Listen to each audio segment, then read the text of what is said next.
L'opérateur va maintenant programmer une des séances qu'il a créées dans la grille de programmation du cinéma. La programmation s'effectue dans le menu Exploitation du logiciel DVDA. Dans ce menu, la grille de programmation du cinéma s'affiche à droite. La liste des séances qu'a créé l'opérateur apparaît à gauche.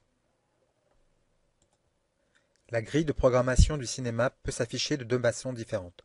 Si l'opérateur choisit l'option jour, il visualise la programmation de tous les écrans du cinéma pour une journée donnée. Il définit alors une date, le 6 juillet 2011 par exemple. La grille de programmation du cinéma, qui compte ici 3 salles, s'affiche pour le 6 juillet 2011.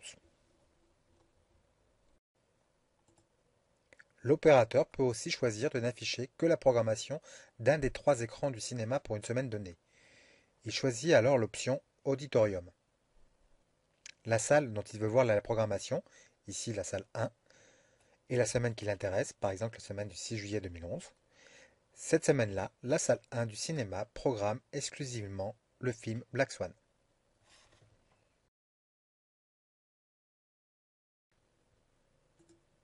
Pour programmer une séance dans la grille, l'opérateur la sélectionne à gauche, puis il la fait glisser dans la grille de programmation.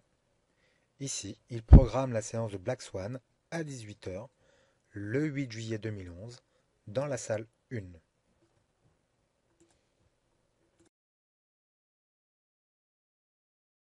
Deux voyants rouges s'affichent dans la case de la séance Black Swan.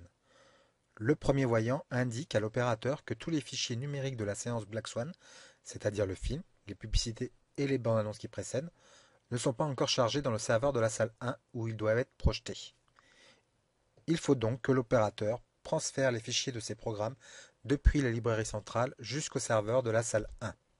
Le second voyant rouge indique que la clé de cryptage du film Black Swan n'est pas disponible dans la mémoire du serveur de la salle 1.